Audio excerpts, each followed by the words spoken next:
kembali bekerja, Inara Rusli akui semua penghasilan digunakan untuk cukupi kebutuhan ketiga anaknya.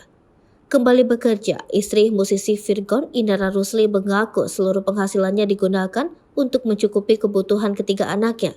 Diketahui sebelumnya setelah digugat cerai Virgon, Inara Rusli memutuskan untuk kembali bekerja.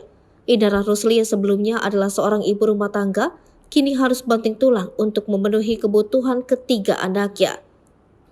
Inara Rusli menuturkan seluruh penghasilan yang ia dapat digunakan untuk mencukupi kebutuhan anak-anaknya. Untuk anak-anak dulu sih, kan ada biaya sekolah, biaya kursusnya segala macam, ucap Inara Rusli. Kendati demikian, Inara Rusli mengatakan Virgon masih memberikan nafkah untuknya. Hanya saja saat ini, besaran nafkah yang diberikan Virgon belum sesuai dengan isi perjanjian yang telah dibuat sebelumnya. Kasih, cuma yang belum sesuai kesepakatan, sambungnya. Disinggung soal komunikasi dengan Virgon, Inara Rusli mengaku saat ini sudah tidak ada komunikasi dengan pria yang masih sah menjadi suaminya itu. Dalam tayangan tersebut, Inara Rusli sempat menanggapi soal ia yang kerap dijodoh-jodohkan oleh warganet. Inara Rusli mengaku dirinya belum ada pikiran yang mengarah pada hal tersebut.